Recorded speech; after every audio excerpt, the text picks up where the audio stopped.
दांव पर लगा सैकड़ों बच्चों और शिक्षकों का जीवन। भ्रष्टाचार के दीमक ने कमजोर कर दी शिक्षा के मंदिर की नींव।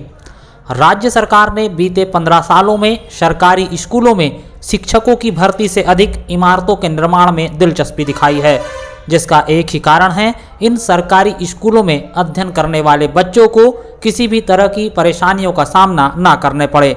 और इसका एक दूसरा अप्रत्यक्ष पहलू कमीशन बाजी है, चूँकि इस तरह के निर्माण कार्यों से क्षेत्रीय नेताओं से लेकर सरकार के करीबी कहे जाने वाले लोगों को सीधा फायदा पहुंचता है। खैर, बीते 2 दशक में जितने भी सरकारी स्कूलों की इमारतों का निर्माण हुआ है, उनकी नींव भ्रष्टाचार के दीमक ने खोखली कर दी है, जिस कारण भवनों के निर्माण के चंद सालों बाद ही इनमें दरारें दिखने लगती है। चौंकाने वाली बात तो यह है कि शुरुआत के 1-2 साल तक चकाचक दिखने वाली यह इमारतें कुछ ही सालों में जर्जर हो जाती है और अब इनके नीचे बैठकर बच्चों के लिए अध्ययन करना अपनी जान को दांव पर लगाने जैसा प्रतीत होता है। ऐसा ही हाल एकीकृत शासकीय उच्चतर माध्यमिक विद्यालय मीरकपुर का है।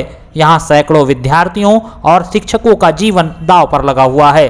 विधानसभा क्षेत्र कटंगी खैरलांजी के विकासखंड खैरलांजी के तहत आने वाले एकीकृत शासकीय उच्चतर माध्यमिक विद्यालय मीरकपुर की इमारत का निर्माण करीब 1.5 दशक पहले यानी कि वर्ष 2007-8 में हुआ था। जब इस इमारत का निर्माण चल रहा था तभी इसको लेकर विवाद होने लगे थे। बताया जा रहा है कि पंचायत निर्माण एजेंसी के काम से संतुष्ट नहीं थी और वह लगातार आपत्ति जता रही थी, किंतु एक ही हमाम में सभी नंगे बैठे अधिकारियों ने सब कुछ लीपापोती कर निर्माण पूर्ण करवा लिया और इमारत को स्कूल शिक्षा विभाग को सौंप दिया गया। शुरुआत के चंद सालों तक तो यह इमारत की चमक देखते ही बनती थी, लेकिन धीरे धीरे पूरी इमारत बिखरने लगी। आज पूरी इमारत में कोई भी जगह ऐसी नहीं बची जहां से लोहे की सलाखें और दरारें नहीं दिख रही है। बच्चे बताते हैं कि कक्षा में बैठकर अध्ययन करते वक्त हादसे होने का डर बना रहता है, मगर अन्य कोई विकल्प नहीं होने के कारण मजबूर हैं। एकीकृत शासकीय उच्चतर माध्यमिक विद्यालय मीरकपुर की इमारत की बदहाली पर अब भी अगर कलेक्टर, जिला शिक्षा अधिकारी, विधायक और सांसद को यकीन ना आए तो एक बार वह स्कूल का दौरा करके जरूर आएं और वहां की हालत देखें।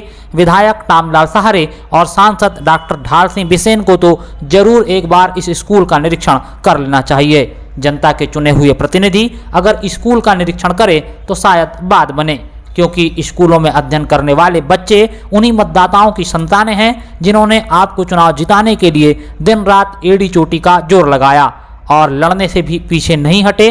अब आपकी बारी है। विद्यार्थी भी देखना चाहते हैं कि उनकी सुनने वाला कोई है या नहीं। सर, इसमें क्या है कि ये 2007-8 में बिल्डिंग का निर्माण हुआ है, लेकिन जिस समय ये बन रही थी बिल्डिंग उसी समय से जो है इसमें बहुत सी ऐसी कहना चाहिए पंचायत के माध्यम से और ठेकेदार के बीच में जो है विवाद उत्पन्न हो चुका था। उसी समय से डैमेज है, फिर भी क्या है इसको हैंडओवर किया गया और हैंडओवर करने के बाद में जो है हमने जैसे तैसे बहुत बार इसकी रिपेयरिंग भी करवाया है, लेकिन अब जितना पैसा आता है उतना हम करवाते हैं। उसके बाद में इस वर्ष तो इतनी हालत गंभीर हो गई है कि बच्चे जो है बरसात में पानी में बैठे हैं। 2 दिन तक तो स्कूल भी बंद रखना पड़ा हमको, इतनी इसकी कंडीशन खराब है। तो क्या कभी आपने इन सारी जो समस्याओं की सूचना अपने स्तर पे जो है कागजी कार्रवाई कर दिया है। कलेक्टर महोदय को 2 बार लेटर दिया है, डीओ कार्यालय में भी दिया है। डीओ की कार्रवाई नहीं हो पाई है।